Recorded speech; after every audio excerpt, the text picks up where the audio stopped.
நீலகிரி மாவட்டம் உதகை நகராட்சி காந்தல் 12வது வார்டு புதுநகர் பகுதியில் சுமார் 100க்கும் மேற்பட்ட குடும்பங்கள் வசித்து வருகின்றனர். அப்பகுதி மக்கள் பயன்படுத்தும் பிரதான சாலை பல வருடங்களாக குண்டும் குழியுமாக காணப்பட்டு வந்தது. இந்நிலையில் 12வது வார்டு நகர்மன்ற உறுப்பினர் ஹக்கீம் பாபு அவர்கள் முயற்சியால் ரூபாய் 83 லட்சத்தில் சிமெண்ட் சாலை அமைக்கும் பணி கடந்த சில தினங்களுக்கு முன்பு துவங்கப்பட்டு தற்பொழுது பணிகள் நிறைவு பெற்றன. தொடர்ந்து தனது சொந்த செலவில் அப்பகுதியில் கண்காணிப்பு கேமரா பொருத்தி பாதுகாப்பு நடவடிக்கை எடுத்ததற்கும், சாலையின் நடுவே பல ஆண்டுகளாக இருந்த மின்கம்பத்தை அகற்றியதற்காகவும், மிகவும் பழுதடைந்திருந்த புதுநகர் சாலையை விரிவுபடுத்தி கான்கிரீட் சாலையாக மாற்றியதற்காகவும் அப்பகுதி மக்கள் இணைந்து அப்பகுதி நகரமன்ற உறுப்பினரும் அதிமுக பாசறை மாவட்ட செயலாளருமான ஹக்கீம் பாபுவிற்கு பாராட்டு விழா நடத்தினர்.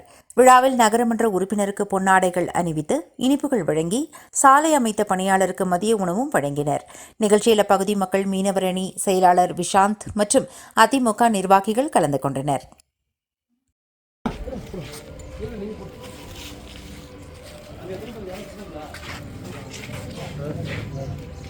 ரொம்ப சப்போர்ட் பண்ணி வேலை பண்ணி கொடுத்தீங்க. அங்கே யாரும் இருக்காங்களாண்ணா?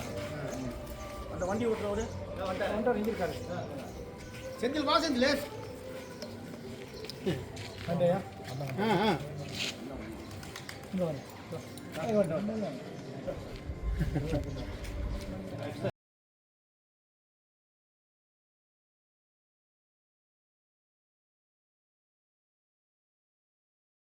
ராகம் டிவி யூடியூப் பக்கத்தை சப்ஸ்கிரைப் செய்யுங்கள்.